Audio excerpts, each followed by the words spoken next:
Do you believe that worry can change a person's face? Let me ask you a quick question. Have you ever felt down or anxious? And when you did, have you looked in the mirror?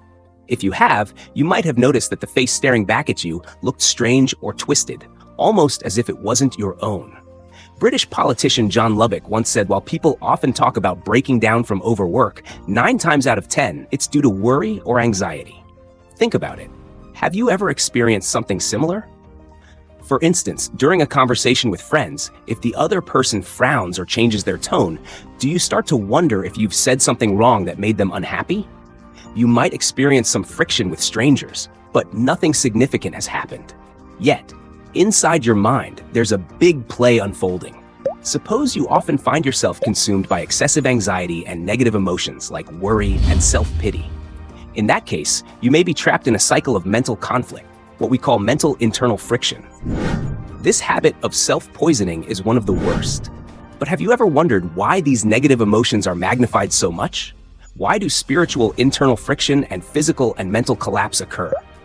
Hello everyone, I'm Lun Xinjun, and in this video, we'll discuss the culprit behind mental internal friction. By the end of the video, I'll share 3 methods to help you break free from this cycle. So please, calm down and observe. This could be the key to changing your life. You've probably heard the saying that if you feel angry, take a few deep breaths and the anger will go away. Does it work? Yes, these methods can calm you down in the short term, but they don't address the underlying problem. I researched extensively and learned from many people's experiences to eliminate mental internal friction. I discovered that only by completely changing the misconceptions in your mind can you truly free yourself from internal conflict. Why do I say this? Let's start by understanding emotions through the ABC theory, proposed by American psychologist Albert Ellis. The A stands for an activating event. The A in the ABC theory represents an activating event, such as a stress event. B stands for belief or knowledge, and C stands for consequence or behavioral outcome. To illustrate this, imagine being stuck in traffic while driving. Some people might feel restless after waiting 20 minutes without moving and start yelling at the traffic, lowering the window to look out. However, they might notice the driver beside them is calmly listening to music, not in a hurry. This scenario is common in life and shows 2 cognition extremes: extreme anger and calmness. These correspond to 2 ways of interpreting the same traffic jam, leading to 2 outcomes. We can easily understand the saying in Hua's book, "Things themselves do not affect people. How people perceive those things influences them." Returning to the previous example, we know that between the 2 extremes of cognition, extreme anger and calmness, there is a middle ground with countless interpretations.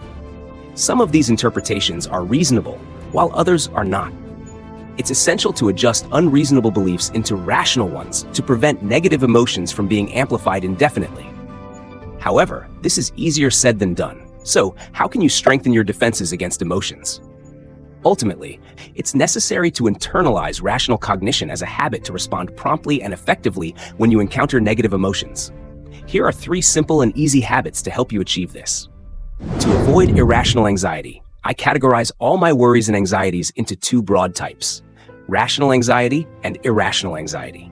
So, what is rational anxiety? Simply put, it's our brain's normal alarm function, an indication that we're not fully prepared for something, or a reminder of something important.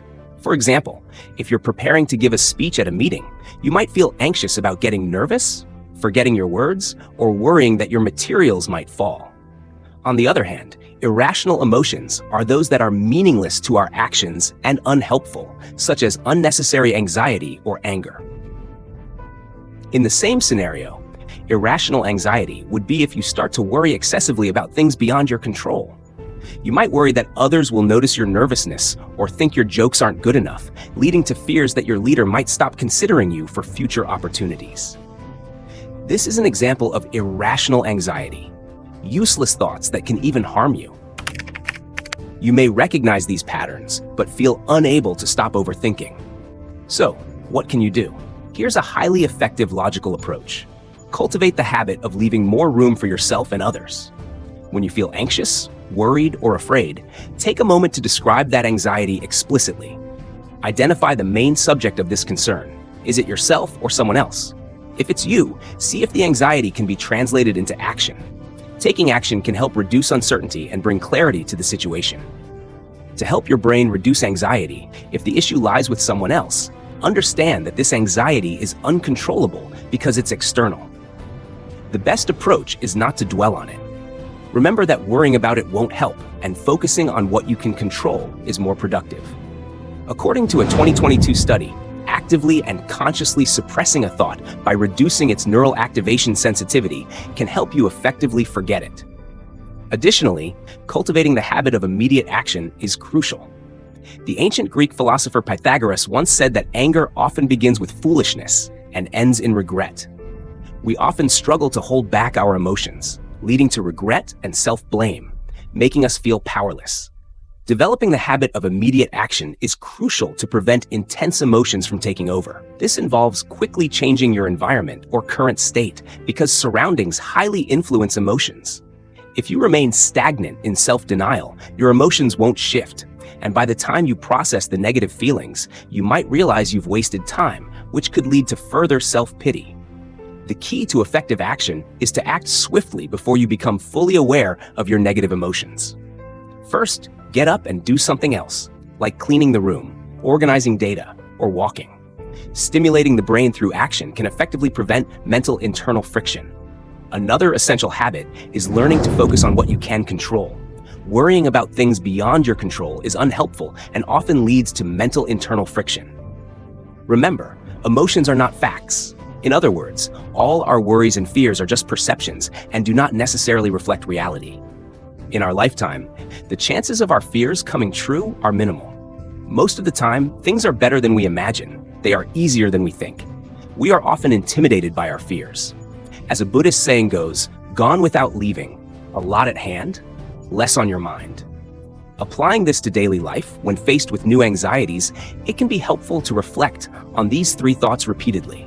Most of the things I'm worried about don't happen. Even if they do, their impact is less significant than I imagined. I am always better than I imagined and more capable of overcoming problems. By internalizing these reflections, we can better manage our anxieties and recognize our resilience. Focusing on what you can truly control will make it difficult for emotions to overwhelm you again. In summary, people who are strong internally understand that the real struggle is with themselves and that internal conflict only harms themselves. These habits help you improve your mental state and overcome internal friction. That's all for this video. If you found the content valuable, please consider sharing it. If it inspired you, feel free to leave a comment.